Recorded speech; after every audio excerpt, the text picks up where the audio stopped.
Yo, Chicago Bears fans, welcome back to the channel. It is your average Chicago fan, AJ here. Got some news for the Bears. It is Injury Report Wednesday. We got a couple of things to go and talk about, but before we do, jersey of the day, an older Eddie Jackson jersey, but since the Bears are bringing back that home retro, got that old retro jersey, and Eddie Jackson just so happens to be the only one that I have, so that's what we will rock with for this video. And then also, before we get started, if you are new to the channel, welcome. We just have a good time, talk some stuff about the Bears here. You got a comment, leave it below, like the video, subscribe to the channel, and hit the notification bell so that we can beat the YouTube algorithm, and let's go. Latest from today, the Bears signed wide receiver Colin Johnson from the practice squad to the 53-man roster. Not too sure what that move is all about, given Keenan Allen, DJ Moore, and Rome Odunze. Maybe it's just that you can kind of alternate some guys in the game, so you can give guys like DJ Moore and Odunze a little bit of a breather in between plays. I'm all right with that. And then Adrian Colbert from the tryouts, the Hard Knocks fan favorite. He is back. He is on the practice squad, potentially getting elevated to the 53-man with Brisker going on IR. I could see that being a possibility. And then also Terrell Edmunds as well. I believe Terrell Edmunds is also a safety. So again, getting some safety depth in there because, with Bayard kind of being the only man you really got left out there, other than Elijah Hicks. With Elijah Hicks getting that ankle injury, I could definitely see trying to get some safety depth in there, which is pretty cool because, that is our linebacker's brother. So, I mean, that would be pretty cool, kind of see them on the same turf in the game as it would be. So, as far as transaction goes, that's pretty much what we got for the Bears going right now. Let's see here. Is there anything that I missed? Not that I can see there. Okay, so then we'll roll into the injury report. I am pleasantly surprised with this injury report this week. Not a whole lot of guys on it. Karan Namagaji, same thing, dealing with that calf. He was listed as didn't practice. Ryan Bates, concussion protocol. We could pretty much guarantee that we won't see him this weekend at all. Elijah Hicks, ankle, did not practice. Just kind of see how he moves from Thursday into Friday. You might potentially see him on game day, maybe not. We'll see how that works out.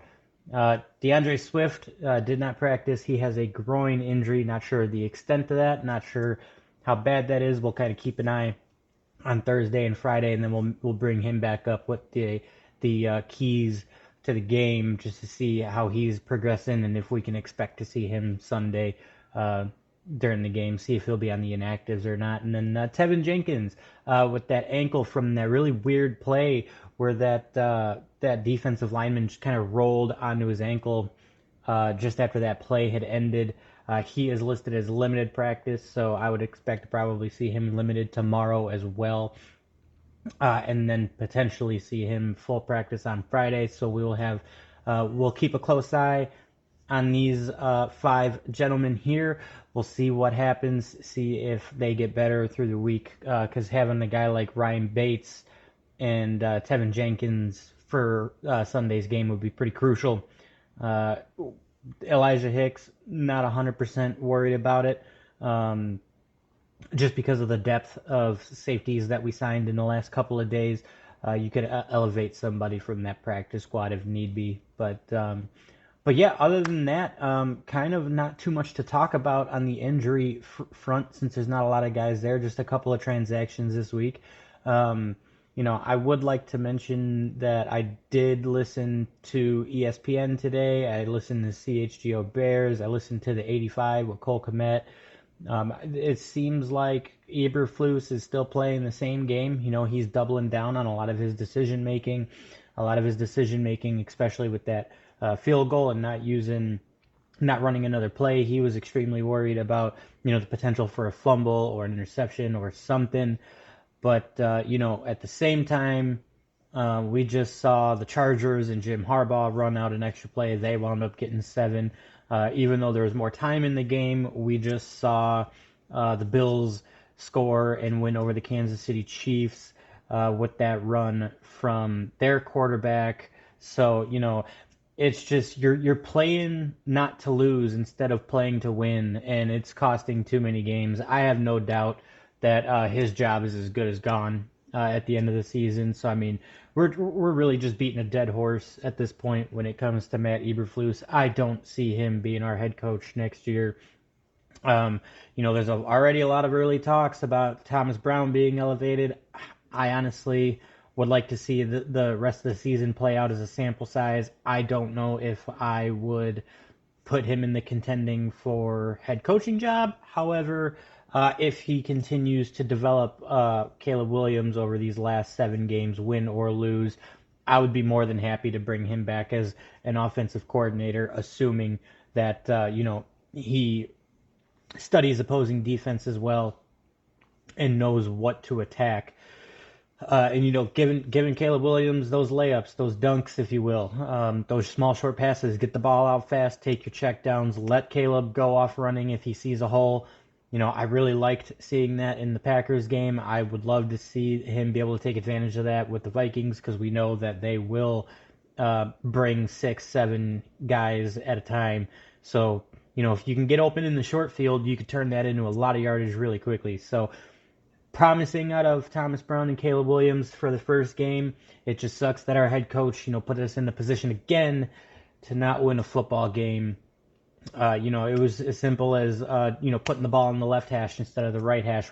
Everybody knows that that Cairo is a lot better on the right hash outside of 40 yards, and he put it on the left hash, and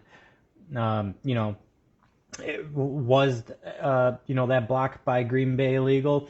Watching the film back a bunch of times from a bunch of different angles, I think everyone's in agreement that it is, but at the same time, the game's already passed. There's not much you could do about it. The league missed 2 blatant penalties on that, and it is what it is. But again, it goes back to playing not to lose instead of playing to win. When you have nothing to lose with how your season is going, especially coming off of 3 straight losses, why not take that 36 seconds and run another play or two? Because if you are able to get a first down, you can clock the ball instead of burning that time out. Not to mention Caleb threw absolute dimes to Rome Odunze the 2 plays before that after getting sacked twice in a row.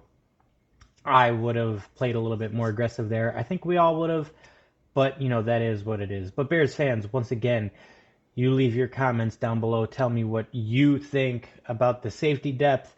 Let me know how you're feeling about these injuries. Let me know how you feel about the Sunday loss to the Packers. Some more. We will talk about it before the keys to the game. Drop it down below in the comments. Like the video, share the video, subscribe to the channel, and hit the notification bell because we all know that the YouTube algorithm sucks and we got to beat it somehow.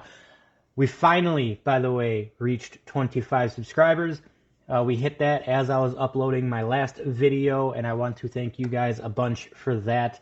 The road to 50 officially begins now. It's time to grow together, my friends. So again, like, comment, subscribe, hit the notification bell, and we will see you for the keys to the game. Y'all have a good rest of your week.